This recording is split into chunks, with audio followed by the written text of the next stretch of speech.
Selamat pagi, terlebih dahulu saya akan memperkenalkan diri saya.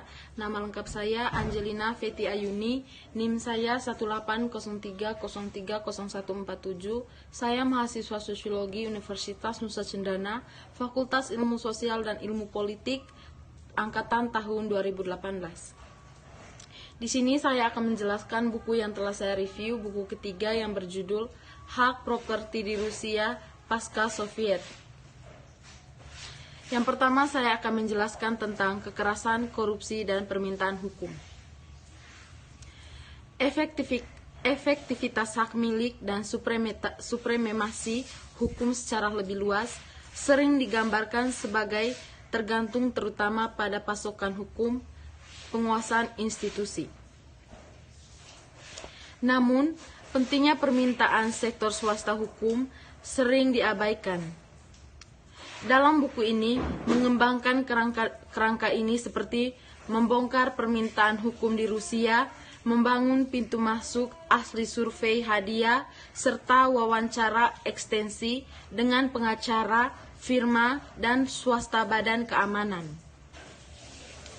Dengan menelusuri evolusi ketergantungan perusahaan pada kekerasan, korupsi, dan hukum selama 2 dekade setelah kolonial Uni Soviet, selang waktu, buku ini juga menjelaskan mengapa perusahaan dalam berbagai konteks dapat beralih ke hukum untuk perlindungan hak milik, meskipun lembaga hukum tetap tidak efektif atau korup. Analisis rinci sisi permintaan penulisan atas hak milik ini menarik perhatian pada peran luas yang dimainkan hukum dalam bisnis Rusia dunia. Itu pun bertentangan dengan penggambaran Rusia sebagai pelanggaran hukum. Berikutnya saya akan menjelaskan tentang kekerasan, korupsi, dan tuntutan hukum di seluruh dunia. Perusahaan menerapkan berbagai strategi untuk mengamankan hak milik. Sebagaimana diakui sejak pekerjaan perintis Makawali pada tahun 1963, banyak strategi ini tidak bergantung pada lembaga hukum formal. Perusahaan beralih pilihan terakhir lebih memilih alih-alih menyelesaikan konflik atas dasar hubungan pribadi dan norma informal. Tetapi dalam kondisi tertentu, perusahaan menghindari legal formal institusi yang mendukung strategi yang lebih jahat, strategi yang memanfaatkan kekerasan atau korupsi. Selama Deman Emas California tahun 1848, Ambek pada 1988 menemukan bahwa kemampuan untuk menggunakan kekerasan adalah dasar untuk semua properti hak RT dan kekerasan, dan karena itu setiap penambang membawa setidaknya satu senjata. Di sebuah pengaturan yang lebih kontemporer, De Soto pada tahun 2003 mendokumentasikan beberapa banyak perusahaan baru bergantung pada perlindungan bahwa para pengganggu atau mafia lokal berkehendak ingin menjualnya. Di Indonesia sendiri, perusahaan keamanan swasta tidak hanya memenuhi tugas yang lebih biasa untuk menjaga tanah dan bangunan, tetapi juga menawarkan berbagai layanan termasuk intimidasi bisnis klien, saingan, bahkan di beberapa negara paling berkembang di dunia dalam perekonomian terbuka, perusahaan sangat bergantung pada paksaan swasta. Menurut Ke Mihaup dan West pada tahun 2000, analisis Jepang pengaruh kejahatan terorganisir terlihat jelas dan kebangkrutan serta penagihan hutang. Produksi pengembangan properti, penyelesaian sengketa hak pemegang saham dan keuangan, dan di Rusia pasca Soviet fokus utama violence pada tahun 1990-an mencapai proporsi yang kira-kira 2/5 manajer perusahaan yang disurvei melaporkan secara pribadi menghadap paksaan atau ancaman bahaya fisik, dalam menjalankan bisnis. Selain kekerasan, perusahaan seringkali mengandalkan korupsi untuk mengamankan properti, menawarkan pembayaran informal kepada pejabat negara sebagai gantinya. Berikutnya saya akan menjelaskan tentang kekerasan, korupsi, dan permintaan hukum.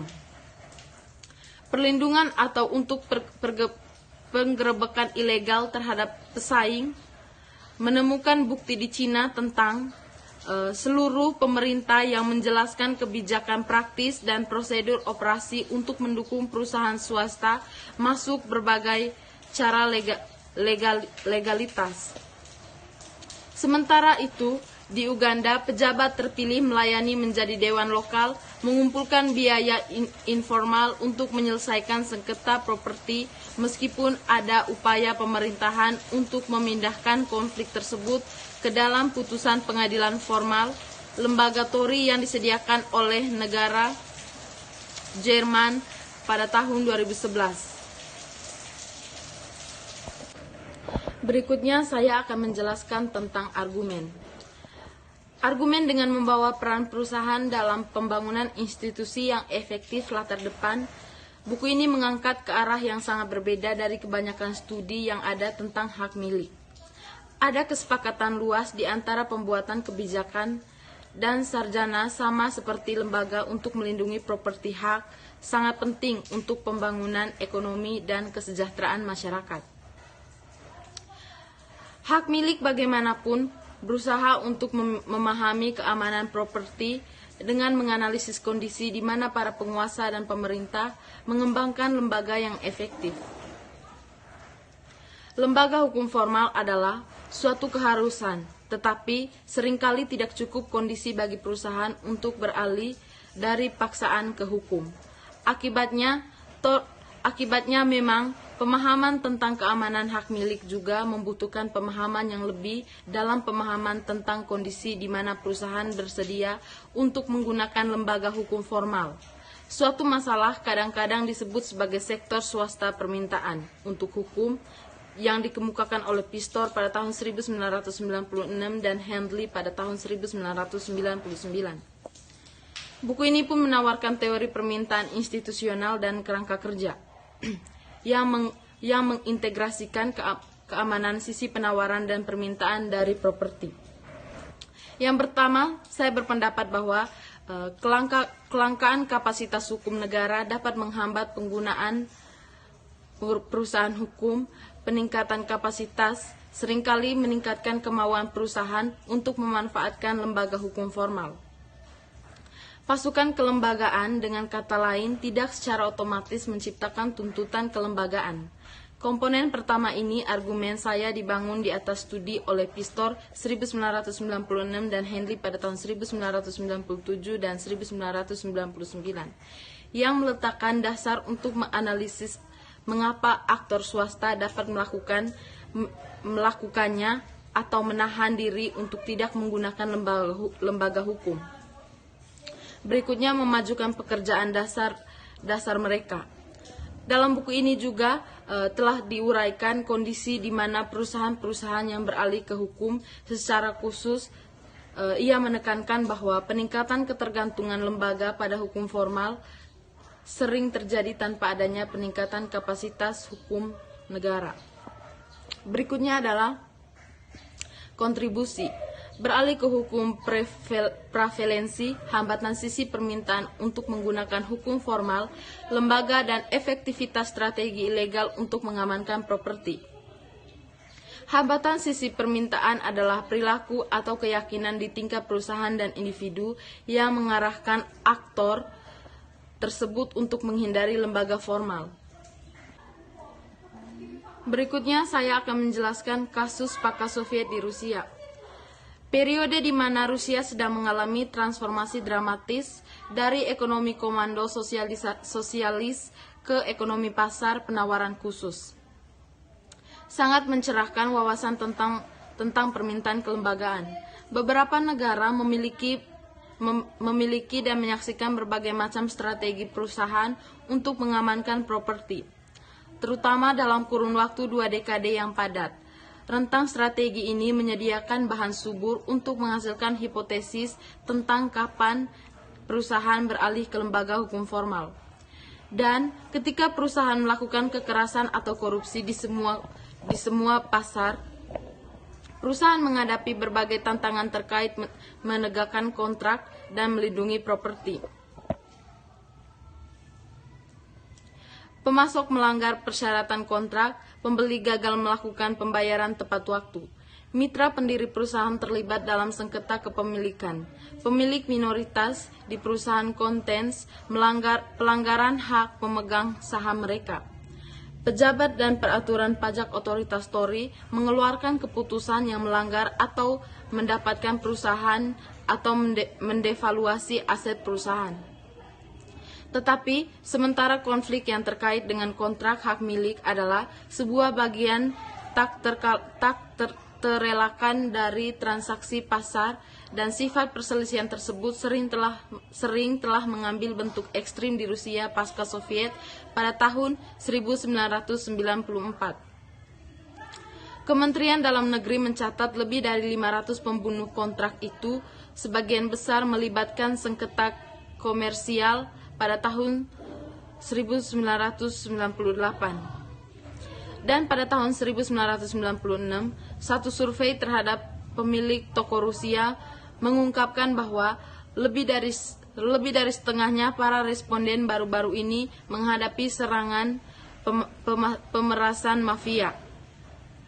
Dimulai pada akhir 1990-an, perusahaan Rusia menghadapi gelombang perampokan perusahaan ilegal yang melibatkan pencurian secara harfiah dari seluruh perusahaan. Contohnya termasuk menempas sebuah kom daftar pemegang saham atau memanfaatkan celah legislatif untuk bangkrut perusahaan yang sehat secara finansial dan kemudian menjarah aset mereka dengan menyamar sebagai perusahaan memberi pensiun pada kreditor.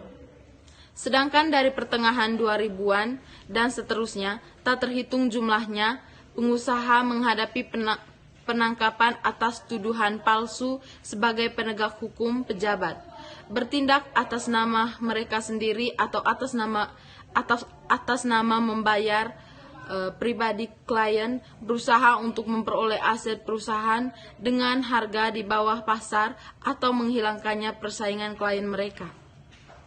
Secara kolektif, buku ini mengacu pada upaya perusahaan untuk menyelesaikan konflik terkait, mengakuisisi aset, melindungi properti, dan menegakkan kontrak sebagai strategi keamanan FT. Saat ini ilustrasi skema evolusi perubahan Rusia, strategi untuk mengamankan properti, menawarkan awal untuk analisis mendatang.